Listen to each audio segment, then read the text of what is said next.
চালনায় কুত্তার বাগা তাড়ানো। হঠাৎ করে আপনারা বললেন, শাওন ভাই আপনার কি হয়েছে, এইভাবে কথা কেন বলছেন? হ্যাঁ ভাই, কথা বলার কারণ আছে।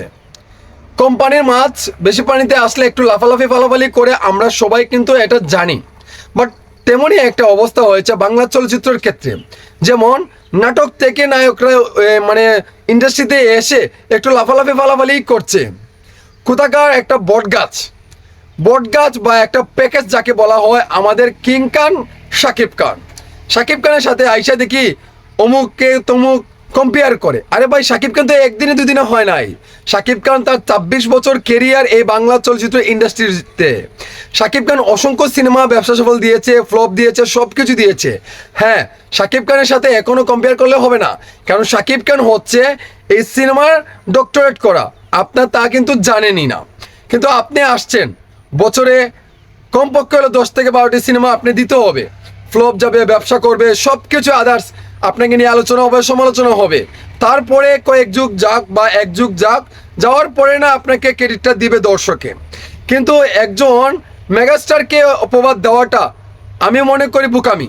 শাকিব খানের যে কয়টি সিনেমা করেছে তার থেকে আপনি মানে শাকিব খানের যে কয়টি গান আছে তার সিনেমার শুধু সেই সিনেমা, আপনি যে কয়টি নাটক করেছেন তার থেকে বেশি গান করেছে শাকিব খান। সো শাকিব খানের সাথে কম্পেয়ারটা করাটা বোকামি না? একদমই বোকা। এই যে রাস্কেলের মতো কথাবার্তা তার বক্তরা বলে, আবাল মার্কারা, আমি বলতে চাই একদম সাইলেন্ট হয়ে যাও। যেখানেই আছো সেখানেই সীমাবদ্ধতা থাকো, বেশি বার বেরো না। কারণ সাকিবিয়ানরা একটা প্যাকেজ। সাকিবিয়ান মানে হচ্ছে শাকিব খান মানে হচ্ছে সাকিবিয়ান। এটা কিন্তু আমাদের বস শাকিব খান নিজেই বলেছে, প্রিন্সের সিনেমায় মানে প্রিমিয়ার শুতে বলেছে, বা ওই এই ধরনের কথাবার্তা আরও অনেক বলেছে আমাদের শাকিব খান, বা আমাদেরকে অনেক সম্মান, রেসপেক্ট, এমনকি আমাদেরকে ইন্টারন্যাশনাল জায়গায় নিয়ে যাচ্ছে আমাদের মেগাস্টার শাকিব খান সাকিবিয়ানদেরকে।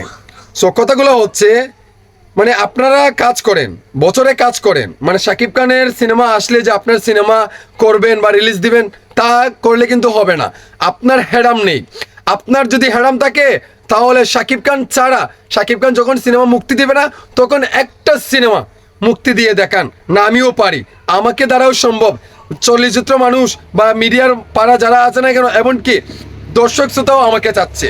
তাহলে বলবেন না ঠিক আছে, এখনও শাকিব খান বক্স অফিসের স্টার, এখনও কিন্তু পরিচালক প্রযোজকরা মানে শাকিব খান গ্যারান্টি সহ সিনেমা ব্যবসা করে। প্রিন্স সিনেমা নিয়ে যে সমালোচনা হচ্ছে, এখানে কিন্তু শাকিব খানের কোনো গাফালতি নেই, শাকিব খানের অভিনয় কোনো কমতি নেই।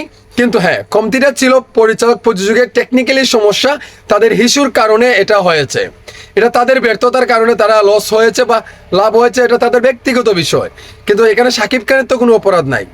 শাকিব খান তার জান প্রাণ দিয়ে অভিনয় করে, সেটা আপনারা সবাই জানেন।